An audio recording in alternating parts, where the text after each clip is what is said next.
జగన్ ఒక్కడిగా వచ్చి తన తండ్రి ఆశయాలను నెరవేరుస్తూ ముందుకెళ్తున్నారని అన్నారు కర్నూలు జిల్లా రీజనల్ కోఆర్డినేటర్ రామసుబ్బారెడ్డి. గుమ్మనూరు జయరాంకు 5 సంవత్సరాలు మంత్రిగా కొనసాగించారు. ఈసారి జరగబోయే ఎన్నికల్లో ఎంపీగా పోటీ చేయాలని అధిష్టానం సూచించింది. కానీ గుమ్మనూరు జయరాం ఎమ్మెల్యేగా ఉంటానని కోరుతున్నారు. వచ్చే ఎన్నికల్లో అందరూ కలిసి క్లీన్ స్వీప్ చేయబోతున్నారంటున్న రీజనల్ కోఆర్డినేటర్ రామసుబ్బారెడ్డితో మా ప్రతినిధి శ్రీరామ్ ఫేస్ టు ఫేస్. ఉమ్మడి కర్నూలు జిల్లా వ్యాప్తంగా రాజకీయ సమీకరణాలు రోజురోజుకు మారుతూ ఉన్నాయి. అయితే ఇదే అంశానికి సంబంధించి మనతో మాట్లాడడానికి ఉమ్మడి జిల్లా కోఆర్డినేటర్ రామసుబ్బారెడ్డి సార్ మనతో ఉన్నారు. సార్ నమస్తే. చెప్పండి, ఈరోజు కర్నూలు జిల్లా సంబంధించి అసమ్మతిగా ఉన్నటువంటి ఎమ్మెల్యేలు రోజురోజుకు అంటే పార్టీకి టచ్లోకి రావడం లేదని చెప్తా ఉన్నారు. ఎలా ఉందంటారు పార్టీ పరిస్థితి జిల్లాలో? ఈరోజు పార్టీ పరిస్థితి మనందరికీ తెలుసు. ఈరోజు రాష్ట్రంలో జగన్మోహన్ రెడ్డి గారి నాయకత్వంలో వైఎస్ఆర్సీపీ పార్టీ చాలా పటిష్టంగా ఉంది. గతంలో మనం ఒక్కసారి చూసాం, ఒక్కడిగా బయటకు వచ్చి ఆ రోజు ఉన్నటువంటి పరిస్థితుల్లో తండ్రి ఆశయాలు నెరవేర్చేదానికి ఏ విధంగా బయటకు వచ్చి వైఎస్ఆర్సీపీ పార్టీ స్థాపించి ఆ రోజు ఎన్నికల్లో ఎంపీగా పోటీ చేయడం, 5,40,000 ఓట్ల మెజార్టీతో గెలవడం, అదేవిధంగా అంచెలంచెలుగా ఆయనతో పాటు మేము నడుస్తామని చెప్పి ఎమ్మెల్యేలు రావడం, మళ్ళీ బై ఎలక్షన్లకు పోవడము, ఏ విధంగా పార్టీని ముందుకు తీసుకెళ్లారో పటిష్టంగా ప్రజల్లోకి పోయి జగన్మోహన్ రెడ్డి గారు ఒక పటిష్టమైనటువంటి నాయకత్వాన్ని, ఒక ఫౌండేషన్ ఏర్పాటు చేసుకొని పార్టీ అధికారంలోకి రావడం, ఒక మేనిఫెస్టో ప్రకటించడం, నవరత్నాలు, తర్వాత పార్టీ అధికారంలోకి రావడం. అందరూ కూడా అనుకున్నారు ఇచ్చిన మేనిఫెస్టో అమలు చేయడం సాధ్యం కాదు. ఈ రాష్ట్రంలో, విడిపోయిన రాష్ట్రంలో చంద్రబాబు నాయుడు గారు గత ప్రభుత్వంలో మిగిల్చిన అప్పులు 1,000 కోట్ల రూపాయలు ఒక దిక్కు, కరోనా కష్టకాలం ఒక దిక్కు, ఇచ్చిన మేనిఫెస్టో నవరత్నాలు ఒక దిక్కు, ఇవన్నీ అమలు చేయడం సాధ్యం కాదు అనుకున్నటువంటి పరిస్థితులలో పెద్ద అనుభవం లేదు యువకుడు. పార్టీ పరిస్థితి ఎలా ఉందంటారు? ఇప్పటికే ఆలూరు సంబంధించినటువంటి మంత్రి కావచ్చు, కోడుమూరు, ఎమ్మిగనూరు సంబంధించినటువంటి నియోజకవర్గాల్లో పార్టీకి ఎమ్మెల్యేలు టచ్లోకి రావడం లేదు అంటూ కూడా చెప్తున్న పరిస్థితి. రానున్న రోజుల్లో ఎలా ముందుకెళ్తారంటారు జిల్లాలో? ఇప్పుడు దీంట్లో నీకు అదే చెప్తున్నా, ఇంత పటిష్టంగా పార్టీ ఏర్పడేదానికి నాయకులు, కార్యకర్తలు అహర్నిశలు కృషి చేసినారు, వాళ్ళ సమయాన్ని కేటాయించారు, ఒక బ్రహ్మాండమైన ప్రజలు కూడా పట్టం కట్టినారు. అధికారం చేపట్టిన తర్వాత ఇంకా ఈరోజు మీరు చూస్తే రాష్ట్ర చరిత్రలో ఈ వైఎస్ఆర్సీపీ పార్టీ కింద నుంచి ఫౌండేషన్ కూడా ఒక పటిష్టమైనటువంటి నాయకత్వాన్ని ఏర్పాటు చేసుకొని ఒక ఓట్ బ్యాంక్కి కూడా ప్రజల ఆదరాభిమానాలతో, ఒక నమ్మకంతో ఈరోజు జగన్మోహన్ రెడ్డి గారు వై నాట్ 175 అనే స్థాయికి ధైర్యంగా చెప్పగలుగుతున్నారంటే ఆయన చేసినటువంటి కార్యక్రమాలు ప్రజల హృదయాల్లో ఆయన నాయకత్వం పట్ల, వైఎస్ఆర్సీపీ పార్టీ పట్ల అపారమైన నమ్మకం. మళ్ళీ జగన్మోహన్ రెడ్డి గారి నాయకత్వంలోనే ఈ రాష్ట్రంలో పేదవాడికి, పేద ప్రజల యొక్క సంక్షేమం కానీ, వాళ్ళ పిల్లల భవిష్యత్తు బాగుంటుంది అనేటువంటి ఆశలు చిగురించాయి. ఈరోజు రాష్ట్రంలో గత ప్రభుత్వాలు చూసాను, చంద్రబాబు నాయుడు గారి తెలుగుదేశం హయాంలో కానీ పేదవాడికి గతంలో రాజశేఖర రెడ్డి గారి మహానేత అండగా ఉన్నారు.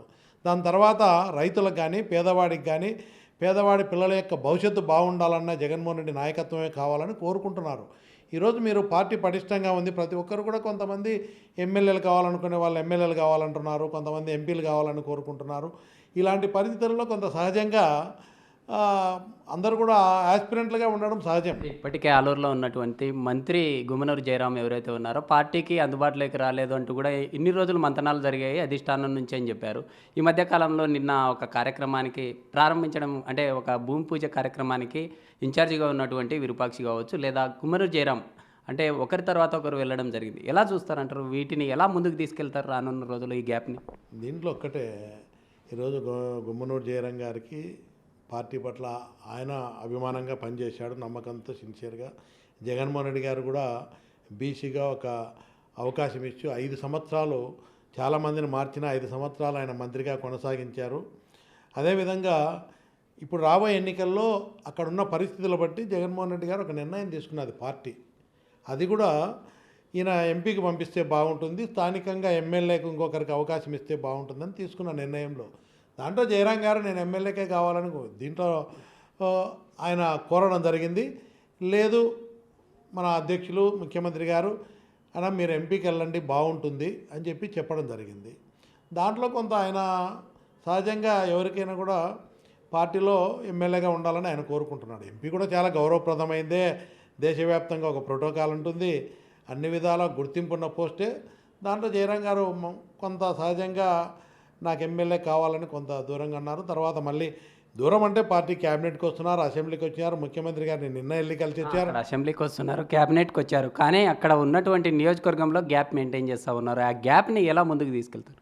దాంట్లో నేను కూడా వెళ్ళాను, కార్యకర్తల నాయకులతో మాట్లాడుతున్నాము, జయరాం గారితో నేను మాట్లాడుతూ ఉన్నా, విరూపాక్ష గారితో మాట్లాడుతున్నాము. తప్పకుండా ఆ నియోజకవర్గంలో కర్నూలులో అన్ని స్థానాలు గెలుచుకుంటాం. ఆలూరు నియోజకవర్గంలో ఈ సమస్యలన్నీ కూడా పరిష్కారం చేస్తాం. ఇక్కడే కాదు, ఎక్కడ కూడా ఇప్పుడు ఎంగనూరు కూడా క్యాండిడేట్ని అక్కడ పెద్ద ఆయన చెన్నకేశ్వరరెడ్డి గారు అంటే గౌరవ ముఖ్యమంత్రి గారికి చాలా నమ్మకం, అభిమానం.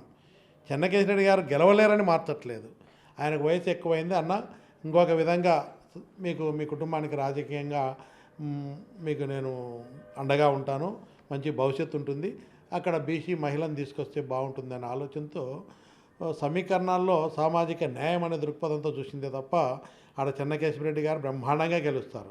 ఇటీవల చూడొచ్చు సార్, ఇక్కడ కోడుమూరు కావచ్చు, నందికొట్మూరు సంబంధించినటువంటి రిజర్వ్డ్ స్థానాల్లో కూడా నాన్ లోకల్ అనేటటువంటి వివాదం తెర మీదకి వస్తూ ఉంది.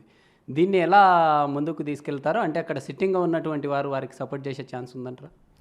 ఇప్పుడు మీరు అనుకున్నప్పుడు సహజంగా ఎక్కడైనా కూడా ఒక నలుగురు కావాలని కోరుకున్నప్పుడు మీరు అక్కడ ఉన్నటువంటి సిట్టింగ్ ఎమ్మెల్యే కావాలని కోరుకోవడం సహజంగా తప్పేం కాదు.